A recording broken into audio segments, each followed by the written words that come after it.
Rugrats Go Wild, Angelica Island Princess by Lara Bergen. Listen up, babies, said Angelica, clutching her doll Cynthia. Uncle Stu ruined our fancy cruise vacation and he's in big trouble. It's 'cause of him that we're going to have to live here forever.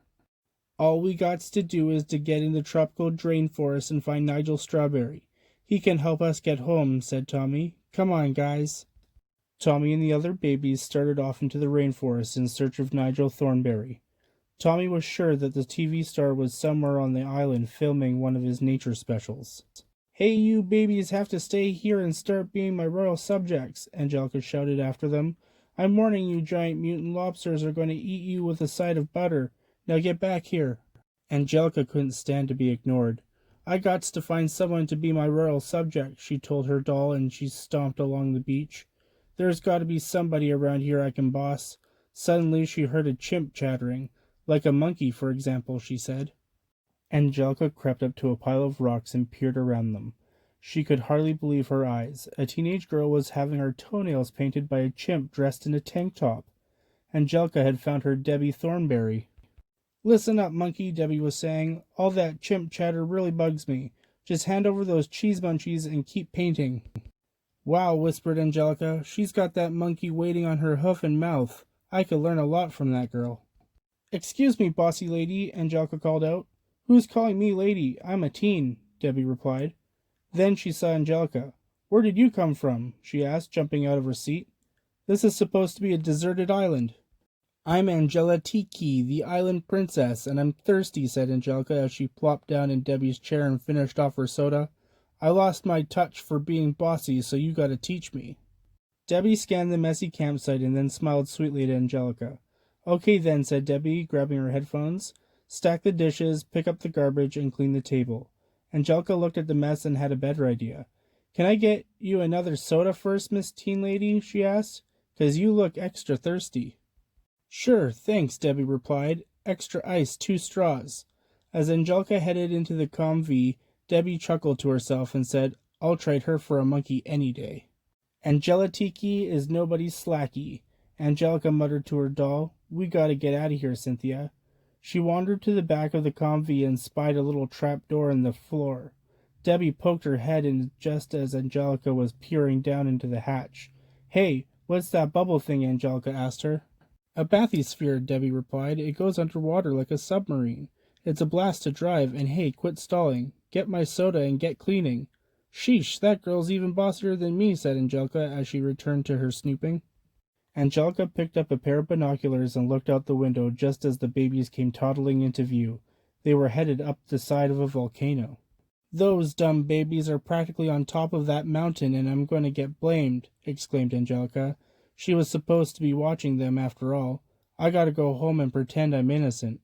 Angelica threw open the convy door and called Debbie. I just remembered I'm supposed to be home for a island sacrifice. My mom will drive you as soon as she gets back, Debbie assured her. But I have to go now, Angelica cried. I'm the princess. Oh, okay, said Debbie as they climbed into the convy. Debbie steered the convy along the beach. Just then, Spike burst out of the rainforest, followed by Eliza Thornberry and Darwin. Debbie quickly swerved to miss them and skidded into the surf.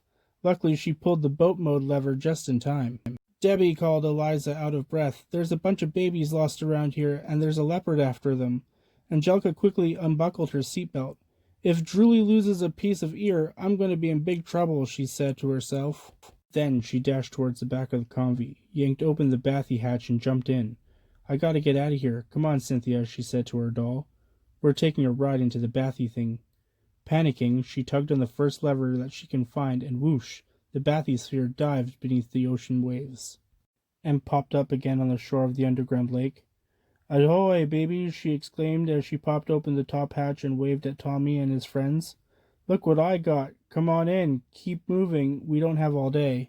Tommy was leading an unfamiliar grown-up to the door. Who's that? Angelica asked. Nigel Strawberry, Tommy declared. That's your TV hero, Angelica said in disbelief. He looked like a giant baby.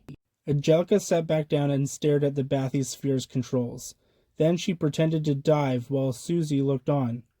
The submarine hasn't moved a bit, Angelica, she complained. Carmichael, nobody likes a backseat driver, reported Angelica. She reached out and yanked a lever. Zow! Splash! Whoosh! Off soon the bathysphere, landing with a thud on the ocean floor. Nigel Thornberry was thrown against the wall and knocked out when the bathysphere hit the bottom. Oh no, Nigel Strawberry, yelled Tommy, rushing over to him. This calls for my emergency bottle. With that, he pulled a bottle from his diaper and squirted milk in Nigel's face.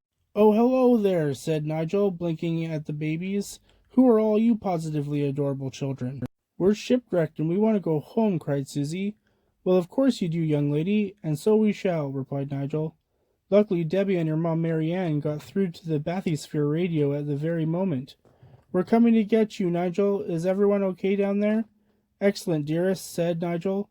Here we go, children. Won't be long now.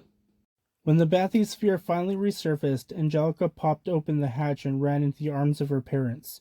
Princess, they crooned. Angelica smiled. Nothing gets you out of trouble faster than nearly being lost at sea.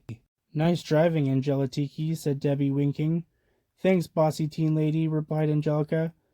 Now she said quietly, if I could just get those stinking babies to start listening to me again. The end.